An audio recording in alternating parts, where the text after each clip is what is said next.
Hey, my name's Mike the Legend out in the Pacific Northwest. Okay, Mike, from the Pacific Northwest. Did you say Mike the Legend? Mike of Legend on all social programs. Oh, but okay. What's I am calling a about? postal carrier. I'm a postal carrier currently working, and I just wanted to call some attention to our union because right now we're sitting at like 2 years without a contract. And within that time, we've seen management get raise after raise while we're still living off of wages pre-COVID. Have you guys covered anything regarding the NALC negotiations? Not enough. Sam and I had planned to cover on who did Biden appoint to the board, Bradley? Was it Val Demings?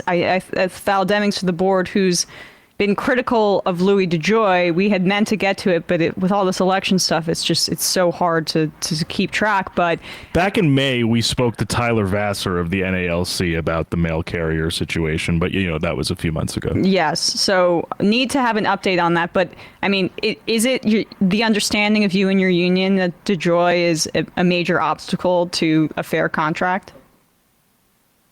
He might be the obstacle. Yeah. I don't really know what else is standing in the way. We've been told like 2 weeks since negotiations started, and that was like 2 years ago. So I just wanted to call some attention to it and wonder if you guys had covered it. Not in depth. I'm curious, is that NALC, National Association of Letter Carriers, caller? Yeah. What's the relationship between the NALC and the American Postal Workers Union? That's a good question. My understanding is they're separate for separate job classes. Right, because I know Diamondstein of the Postal Workers Union has been really good on Israel, but I haven't heard anything about I'm just curious how what the different I guess postures of the different unions are. But yeah, we should definitely look into this more. Yeah, it's strange. It's something where like the politics of it are kind of unknown. We just had a major conference about it, and like zero talk about really anything. It just doesn't seem like there's any push. Interesting. All right. And without a strike clause, we don't even have any teeth. Yeah, if you see anybody writing on it or that you think would be good for us to do it, don't hesitate to give us an email. Well, we're going to flag this and just make sure that we get to it, especially once the convention dies down. We should be highlighting that. So, Bradley, if you don't mind just writing that down. Absolutely. Thanks a bunch. All right. Long-time listener, first-time caller, and happy to talk with you. Emma, I love the show. Oh, thanks so much. Appreciate the call.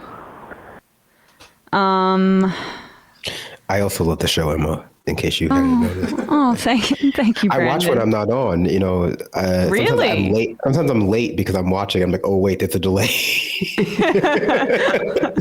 Well, that's nice. I wish you would come back to the U.S. We could have you back in the studio. But when are you? Oh, yeah. When is this jaunt over with? Okay.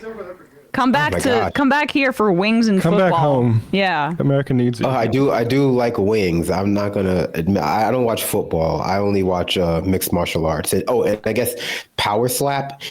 And then also I've been getting into like competitive pillow fighting, which is they're kind of slick with those pillows. I'm not gonna lie. I've seen that a little bit too.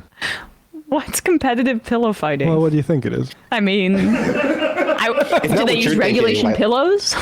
They have like pillows that are kind of like, I guess, whatever the material that I get leather that boxing gloves are made out of, and they're That's like not a pillow.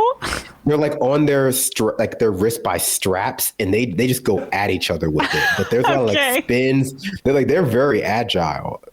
You know what I like is the competitive tag. Where I've seen that. That's pretty fun. Like, jump and run around a weird like playground.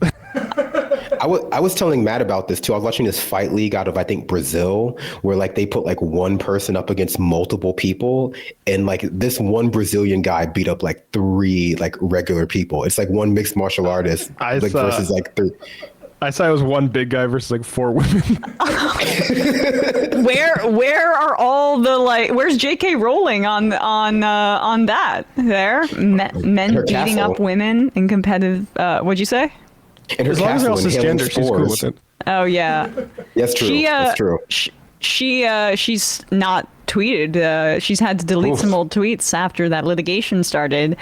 Sucks to suck. Who would be the greatest person to sue and have a good case against in the entire world? It's probably J.K. Rowling with that giant sum of money. Amani Khalif's also suing Musk, but I think she probably could get more money in Europe. Like, I think the suit or whatever, the complaint was filed in France, but it's harder to my understanding is that the UK libel laws are stricter than here in the United States, right?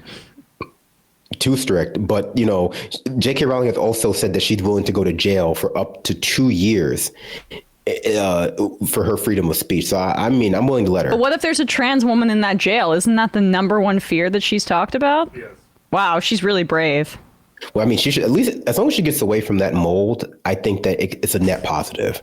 Yeah, right. Then her brain can get back to I don't know, like saying that Hermione's a whiny little bitch for wanting to end slavery in that book. The Mudblood? Yeah. That half-breed. Your fantasy novel is only as good as the slurs you invent for it. So I'm going to give her a pass.